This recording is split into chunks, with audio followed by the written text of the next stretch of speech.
ઘરે જ્યાં ભેગું બૈરું આ સોટતું હોય તો શું કરવાનું? બહાર માણા થાકે નહીં, ઘરે વયો જાય. માણસ થાક લાગે ને એટલે એમ કે ઘરે જવું. આખી દુનિયાનો થાક ઘરે ઉતરે. હવે ઘરનો થાક હોય ચા ઉતારવો? હે ઘરે આપણને એમ આમ ડેલામ કર્યા ભેગા એમ થાય કે શું શું મહારાણી બોલશે.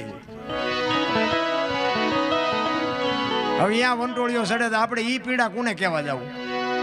અને અહીંયાથી પછી જવું ક્યાં? આપણે આ હરિદ્વાર જ્યાં હોય તો કે ભાઈ હાલો હવે ઘરે જવું છે. રણુજા જ્યાં હોય તો કે ભાઈ હાલો ઘરે જવું છે. હવે ઘરે લોહી ઉકાળે હોય ચા કેવું, ચા જવું, શું કેવું?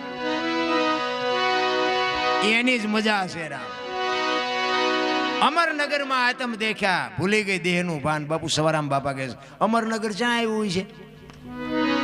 આ અલખ ને આ બધા નથી આમ ઘણા મણા બેન આમ ઉભા થઈને અલગ ધણી, અલગ ધણી. પછી ને તેમ કહો છે ને અલગ ધણી છે ને કહો. અલખ એટલે લખી નો આગળ એને અલગ કહેવાય. તો તમે અલગ ધણી કરો છો, એ અલગ ધણી કોણ છે? ઘણા એમ કે રામાપીર, રામાપીર તો બાબુ ભગવાન છે. અલગ ધણી કેમ કહેવાય? અલગ તો લખી નો હકાય. રામાપીર તો આપણને ભલે નો દેખાણા હોય, બાકી જેથી હશે તે બધાને દેખાણા જ હશે ને. દેખાય લખાય, લખાય વંચાય. અલગ છે ને એ બાપુ દેખાતોય નથી, લખાતોય નથી, લખાય નહીં તો વંચાય કેવી રીતે? એ અલગ કેને કે છે એનો એક દાખલો આપું તમને. માણા કોઈક તેલનો ડબ્બો લઈને આવતો હોય ને, એને તમે પૂછો કે એટલે ડબ્બાનો શું ભાવ? એટલે એમ કે 25 રૂપિયા કે ને. હવે તેલના 25 છે ડબ્બાના. એ તેલ કાઢી લો ડબ્બાનું શું આવે? નકરા 25 આવે ને. પણ એક વાત ઉપર ધ્યાન આપજો, તેલ કિંમતી છે પણ એને રાખવા માટે ડબ્બો જોવે. તેલ એમનામ રહે નહીં. તેલ કિંમતી છે, ડબ્બાની 25 રૂપિયા કિંમત છે, 2500 રૂપિયા તેલની કિંમત છે. પણ તેલ બાપુ એ 25 વાળો હોય ને તો જ આ 2500 ની કિંમત છે, નકર બાપુ તેલ રહે નહીં.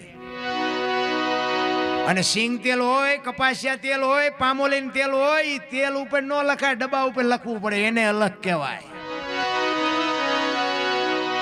એમ આ દેહની છે ને બાપુ કોઈ કિંમત નથી. આને દુનિયા આપણે કહે છે ને મારા મારા મારા, એ મારા જ દિવાળી મૂકવાના છે. આપણા છે એ જ આપણને દિવાળી મૂકવાના છે. આ દેહની કિંમત કાંઈ નથી. પણ બાપુ ભજન કરવા માટે દેહની જરૂર પડે. ભજન વગર દેહ ન થઈ શકે. દેહ વગર ભજન ન થઈ શકે. અલગ એને કે મારું નામ અનોપસી છે, પણ બાપુ અહીંયા આવીને આંગળી દેખાડીને મને બતાવો કે અનોપસી ક્યાં છે? હે અહીં છાતી છે, ગાલ છે, કપાળ છે, માથું છે, તો અનોપસી ક્યાં?